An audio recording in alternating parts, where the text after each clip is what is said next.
Welcome, my name is Colleen Tauke and I'm the sewing specialist here at Fons Porter.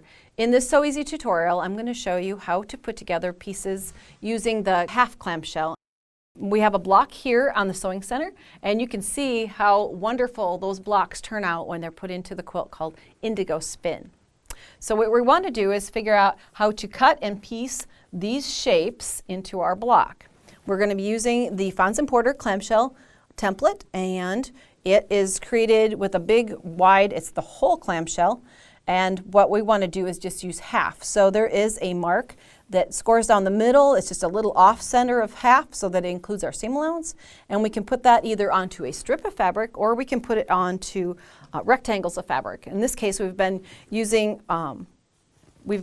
pre-cut 10-inch squares, and by cutting them in half and stacking them right sides up, because we want to make sure that the blades all spin in the same direction, right sides up always on this. Even if you're using strips of fabric, right sides up. So we can take this then template and we can use that hash mark that goes just off of center and lay it onto the rectangles. We're cutting 2 at a time. In this case, in this quilt, you would actually need 4 so that you have 4 that match. The fun would be to see what it would look like if you actually did a scrappy version and all the blades were different. So we've got one side there cut. We'll just rotate the mat a bit and come in and cut away that curve and then the very tip. Pretty much efficiently uses a 10-inch square of fabric. There we go. We've got the shape that we need. Then you can also cut these shapes from strips like I mentioned. In this case, we're using a white fabric, so it's the same right and wrong side. And I can show you how you can nest your pieces off of a strip. This is the selvage here.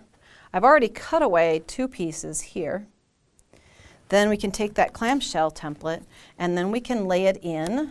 Take this out of the way. And we can nestle them in and cut a second, whoops, wrong side. Got to have that whole stem piece in there. So make sure that you're lining it up properly, and you can slide it down and overlap quite a ways. So you should be able to get like 4 off of a strip like this. So you could cut one here, a second one here, then flip 2 or 3 and number 4. So we then would have your background pieces. And in order to construct the units that go into this block, let's mimic a portion of the block here, the navy and the white. So we'll take our navy and we'll lay this in this side here. And I've got another piece. We'll pretend that we've got another piece here. See how your navies are across from each other, the white pieces are opposite each other, and you have to create halves or units that go into the block. So on curve piecing, we always are placing this concave piece on top. And that just takes a couple of pins. We have to position the corners to match here and take a bite with a pin and secure that corner. Make sure they match up. And then work your way to the other side, taking that narrow piece, bringing it back to this edge. Match up the corners again.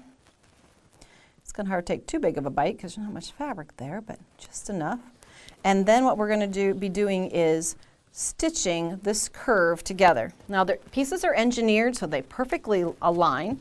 So taking it to the sewing machine, we're going to put it under the presser foot, take just a couple of stitches so that we've secured it, and then take the pin out. And then work our way along. This is the same method we use for curve piecing in our magazine and our Sew Easy. So you just work your way along. Don't rush too much. You want to keep those cut edges aligned.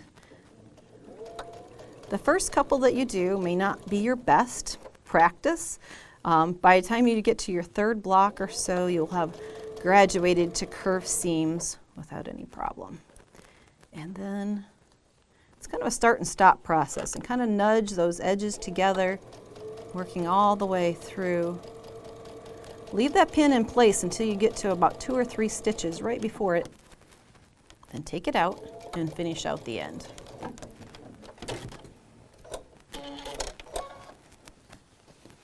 So there's your 1/4 inch seam all along there. Press your seam allowance outward. With batik, it works really great with your finger because it's nice and crisp. And we've now created a portion of our block. So it would be this portion right here. You're going to make another half to finish. To complete the block, you'll have 2 more pieces. So you'll have halves, and then you have to join the halves together. Now there's just a little bit of a trick that goes in that portion. Let me find my pieces quick here. Here's another piece. This is a 2 white in this, or a 2 white half clamshells in this position, because as you see on outer edges, in order to create the design, you will have to make some half units that are of the same color. But as you go to put these together, you'll realize that you work from the center, as you match up your centers. If you've pressed your seam allowances in the same direction on each piece, towards that darker one, you can then pin the center. You're going to work at 1/2 of the seam at a time, and so that you keep this piece on the top, working from the center out to this little edge. The concave piece always on top. And you're going to repeat that curved seam that you did earlier all the way along here. Then you're going to go to the other side and say, how do I put these 2 pieces together? And what you can't work from this side. You need to turn it over. So roll it over, and you'll notice, look, this little piece is on top again. Perfect. That's what you're looking for. That little piece that you can bring back over to this corner, pin in place. That's why I say when you work on this kind of a quilt, you get really good at curves. And it's repeating that same skill over and over and over. So then you're going to sew from the center toward the outside. So in order to create that finished block, you're going to go from the center out, flip it over, and go from center to the outside corner again. That will create the half clamshell blocks that you see here in front of me. And once you've laid out and coordinated as you go, because you need to have 4 that come together in the right placement, you can create indigo spin with a half clamshell template. If you'd like to see more of our Sew Easy tutorials, please visit our website. Thanks for joining me.